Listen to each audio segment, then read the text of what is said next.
In my last video, I discussed Stargate SG-1 and how I thought that show produced some of the best sci-fi of the noughties, but though I loved SG-1 very much, I happen to prefer its sister series, Stargate Atlantis, for a number of reasons.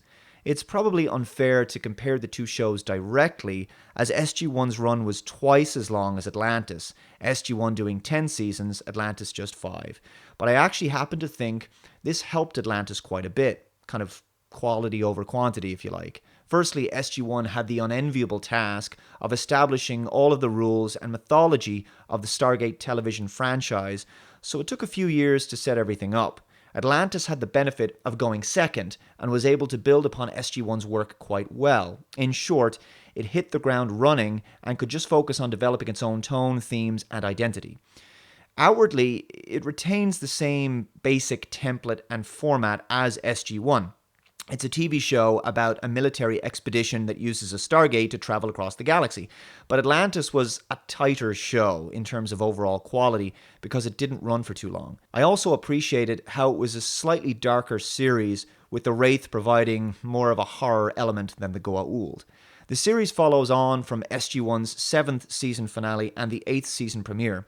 Dr. Jackson discovers the location of Atlantis, the lost city of the ancients, during an expedition to explore some abandoned technology in an Antarctic outpost. Elizabeth Weir, played by Tori Higginson, leads a scientific team with the permission of Richard Dean Anderson's Jack O'Neill to a planet in the Pegasus galaxy. The planet is home to the city, but it's submerged beneath the ocean to protect it against Wraith attack, and the ancients have left thousands of years ago. The team is comprised of Joe Flanagan's Major Sheppard, David Hewlett's Rodney Mckay, Rainbow Sunfrank's Aidan Ford, Paul McGillen's Dr. Carson Beckett, and later, new additions Taylor, played by Rachel Luttrell, and Ronan Dex in the show's 2nd season, played by Jason Momoa.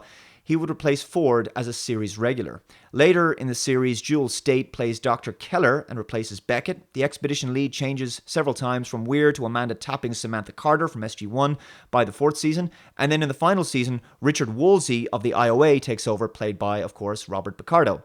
Major Sheppard, later Colonel Sheppard, is initially little more than a kind of O'Neill-light clone, with some of the same kinds of wisecracks, but with much more respect for the chain of command than O'Neill. He develops his own unique character as the first season progresses. He's a solid lead, but also an everyman, relatable and likable, but capable of being tough as nails when required. The first season is decent enough, though it's a bit slow to build momentum, and I didn't really enjoy the Janai story arc very much. The crux of the series is about the Atlantis team trying to discover the mystery behind the disappearance of the ancients, uncovering and unlocking new areas and technologies within the city, re-establishing regular communications with Earth, fighting against and defending the city from the Wraith, and preventing the Wraith from getting to Earth. The Wraith were at times a fairly inconsistent villain, but they could be quite menacing. Of course, the idea that they could literally suck the life out of you and leave you old and dying made them genuinely terrifying. The cast is decent enough with the exception of Aidan Ford, who was replaced at the beginning of Season 2. I guess the writers wanted more of a Teal'c-style badass character in Ronan Dex, a runner hunted by the Wraith and someone who would have a vested interest in seeking revenge against them.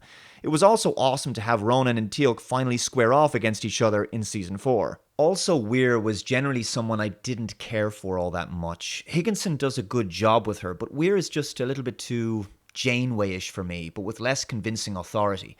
Though I think a lot of people generally didn't have a problem with Weir, it was quite telling that she wasn't really missed when she was replaced in Season 4.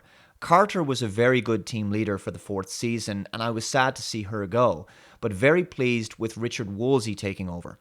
Woolsey was always a bit bureaucratic, a bit of a bureaucratic stickler, you might say, a by-the-book kind of guy who lacked the hands-on, practical, in-the-field experience to understand why things run as messily as they often do. He had to learn the value of compromise on the job, and what was nice was that he went from being a thorn in the SGC and Atlantis team's sides to being an important member of the team.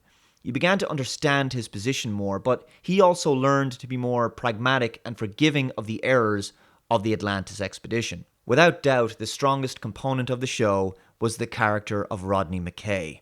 I could make an entire video dedicated to his character alone. Immensely intelligent, but unbelievably arrogant, egotistic, and self-centered. Mckay loved himself, and often his narcissism negatively affected his relationships around him, making him off-putting and seen as rude and obnoxious. Mckay is often slightly paranoid, a tad spineless, a hypochondriac, and neurotic, but a hugely compelling character. The reason is because he's so massively flawed as a person. He's very believable and multifaceted, and the best storylines were ones in which he's forced to heroically overcome his fears, grow a pair, discover his humility, and drop his ego. Mckay gave the show some much-needed levity and humour, but a lot of heart and humanity. The fact that David Hewlett is such a massive tech geek in reality probably aided the character, especially when delivering fast-paced tech jargon exposition. There's something extremely entertaining about a character whose nature is so risk-averse, finding himself reluctantly thrust into massive life and death situations in which only his considerable intellect can get them out of it. Though outwardly he would project an arrogant self-centeredness, when the chips were down, Mckay frequently found a way to do the right thing, even being willing to sacrifice himself to save others, as well as discovering courage and inner strength he never knew he had. It's not surprising that some of the best episodes of Atlantis focused on the character of Rodney Mckay.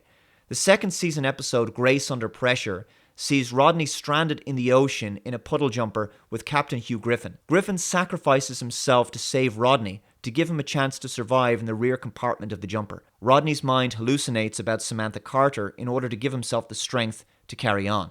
It's such a brilliantly shot and acted episode, and there's one very moving moment of self-realization by Rodney where he later acknowledges the enormous sacrifice of Captain Hugh Griffin.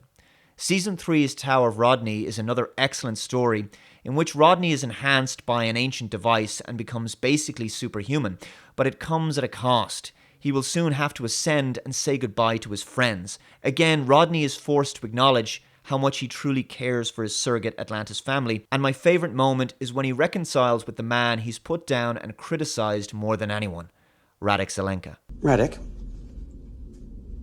I think it's safe to say that I am at times a petty, vindictive, even jealous man. I sublimate my own anxieties or feelings of inadequacy by creating a bubble of hostility around myself. I know that you, probably more than anyone else, have had to bear the brunt of that hostility. Rodney, you don't have to. Actually, I do. Here's the thing. You're a brilliant scientist and a decent human being. I mean, you should not have had to endure the kind of abuse that you've taken from me in the past few years. I hope you can find a way to forgive me for all the things I've said and done to you. You deserve much better than that. So I wanted you to know that. Yes. Also, the scene in which he cures Ronan's scars on his back was really well done. The third Mckay story that stands out for me is The Shrine from Season 5, in which he begins to experience a form of Alzheimer's. It's a really moving story which also features his real-life sister, and one that showcases David Hewlett's significant acting range. The untimely death of Carson Beckett in the episode Sunday has a profound effect on Rodney, and it's a really moving conclusion. Of course, these character-driven stories aside, Atlantis was more than capable of producing big-budget epic episodes like First Strike, The Kindred Part 1 and 2, Adrift and Lifeline, The Daedalus Variations, Be All My Sins Remembered, Spoils of War, Enemy at the Gate, and much more. Sheppard also had his fair share of quality episodes. The Last Man was an alternative timeline story set in the distant future in which Atlantis is abandoned and the entire city is surrounded by sand dunes. He has to work with a holographic simulation of Mckay in order to alter the timeline.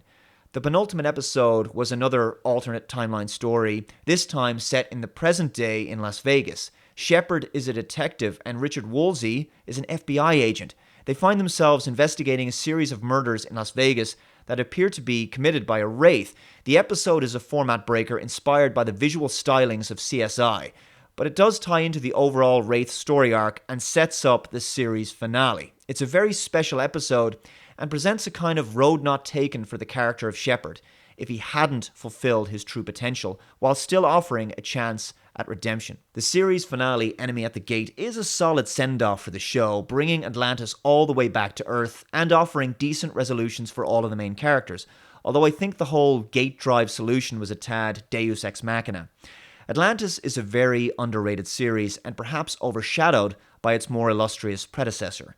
It's nevertheless an excellent addition to the franchise and helped expand the mythology further, aided occasionally by welcome crossovers with SG-1. It produced some very clever and thought-provoking episodes of science fiction alongside powerfully moving character stories that included heart and humour in plentiful amounts. I was sad to see the show end and would have welcomed another season of Atlantis. Instead, we got Stargate Universe, and I'll discuss that show in an upcoming video.